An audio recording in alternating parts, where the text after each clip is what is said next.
헌법재판소를 우리가 이제 정의를 하자면 국민의 기본권을 지키고 권력기관을 견제하는 헌법소의 최후의 보루죠. 예. 어떤 한쪽 이념에 치우쳐서는 안 되겠죠. 네. 그렇죠? 예.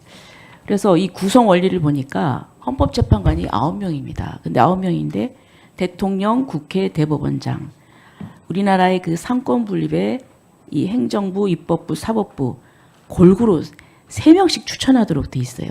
그래서 권력 간의 상호 견제가 작동되도록 이런 분산 장치를 두고 있는 것이죠. 이거는 이제 다양한 시각에서 이 헌법적인 균형을 도모하려는 87년도 그 제정 헌법의 그 당시에 그 뜻이었던 것 같습니다. 근데 지금 이게 좀 무너지고 있어요. 그래서 지금 보면은 아까 우리 그 다른 의원님들께서도 지적을 했는데 이게 구성이 좀 편향돼 있다. 국제인권법 연구회 출신으로 편향돼 있고 또 진보 우위 구도다. 그리고 또 우리가 이제 여태까지 경험상 보면요, 이 헌재 결정이 자신을 추천한 진영의 이념의 대리인으로서 굉장히 철저했어요. 그래서 그 쟁점에 있어서 그 진보 성향 재판관들은 상당히 결론이 아주 일치합니다. 다 뭐 아주 뭐랄까 단결이 될 정도로 이런 정도까지. 그런데 이거는 좀 그 우리가 헌재에 대해서 그 어떤 정치적인 중립성이나 독립성을 우리가 기대를 했는데 그것이 무너지는 게 아니냐. 그리고 이거는 또 법원에도 또 비슷해요. 그래서 이제 어떤 사건이 배당되면은 당사자들이 제일 민감한 게 이 판사가 우리법 연구회 출신이냐, 국제인권법 연구회 출신이냐 이런 거예요. 근데 이러한 것들이 굉장히 위험한 것이 이제 베네수엘라입니다. 베네수엘라 같은 경우에 차베스 정권이 2004년도에 대법관 수를 20명에서 32명으로 확대했어요. 그리고 친정부 인사를 다수 임명했고, 그래서 사실상 사법부를 장악했습니다. 그래서 사법부 독립은 이제 붕괴됐고, 이 정상적인 판단 대신에 정권 옹호 판결이 반복됐습니다. 그래서 민주주의 기반이 완전히 붕괴됐고, 지금 베네수엘라는 지금 최빈국으로 전락했습니다. 이게 굉장히 중요합니다. 이 사법적인 정의와 그 나라의 경제 발전이 굉장히 그 중요한 관계가 있는 거죠. 자, 그런데 이제 또 우리 그 후보자님은 지금 대법관 재직 시에 이재명 당시 그 경기도지사 공직선거법 위반 사건에 무죄 취지 다수 의견에 동참해서 보훈 의사라는 이제 의혹이 제기되고 있어요. 예. 근데 이제 보니까 후보자뿐만 아니라 그 당시 재판을 도왔던 그 분들이 다들 지금 뭐 국회의원도 되시고 또 중요한 공직에 임명이 됐어요. 근데 또 우리 그 후보님은 지금 헌법재판관으로 임명되자마자 바로 소장으로 임명이 됩니다. 이게 뭐냐면 기존에 그 정영식 재판관이 연수원 17기, 조한창 재판관은 18기, 김영두 재판관은 19기예요. 지금 후보자는 20기시죠. 네. 완전히 3기를 뛰어넘었어요. 근데 이걸 보면서 앞으로 있을 사건을 방탄하기 위한 또 청탁 인사가 아니냐, 이런 의문을 제기하고 있습니다. 이 부분에 대해서는 어떻게 생각하십니까? 그런 우려가 기후가 될 수 있도록 늘 마음가짐, 판단 신중하게 하겠습니다. 네, 앞으로 저희들이 예의주시하겠습니다. 그리고 또 아까 이제 그 부동산 문제인데요. 이미 2018년 12월 달에 보니까 대법관 이제 그 되시면서 인사청문회가 있었어요. 그때 이 부분이 이제 많이 거론이 됐습니다. 자, 그래서 그때도 비판했고 또 본인이 또 사과를 했고 그랬습니다. 그런데 이제 다시 또 헌재 소장으로 지금 지명이 되셨어요. 일반인은 전혀 문제가 되지 않습니다. 일반인이야. 그렇지만은 지금은 소장으로, 예? 헌법재판소 소장으로 지명이 되셨어요. 헌법재판소의 최고 책임자입니다. 그럼 일반인보다 높은 도덕성이 요구됩니다. 그래야 영이 서지 않겠습니까? 예. 그러니까 대법관보다도 위상이 높으셔야 돼요. 근데 제가 볼 때는 제가 이 도표를 작성을 했습니다만 보니까 재건축 그 정보를 어떻게 아셨는지 그 재건축 그 아파트를 매입을 하셔가고 그때마다 대박이 나셨어요. 네? 2번 다. 그리고 지금 이제 처음에 주공 아파트 그 이제 매입을 했을 때 처가에서 2억 4천 융통을 했다.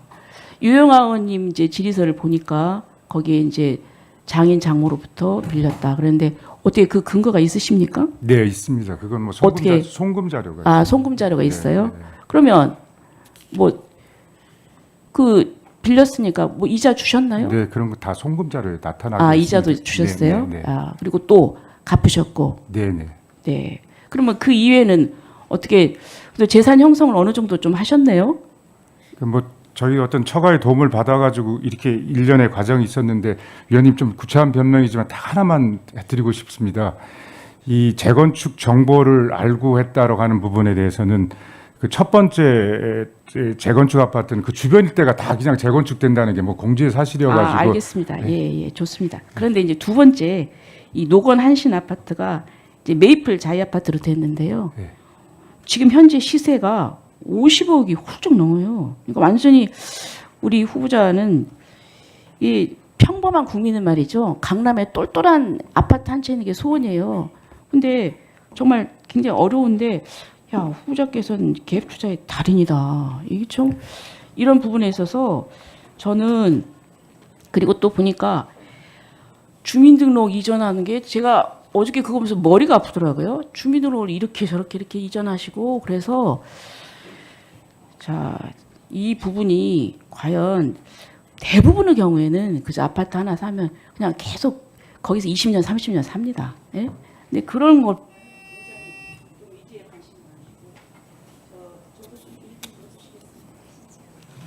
자, 그다음에 또 이제 가장 근본적인 문제로 또 들어가겠습니다.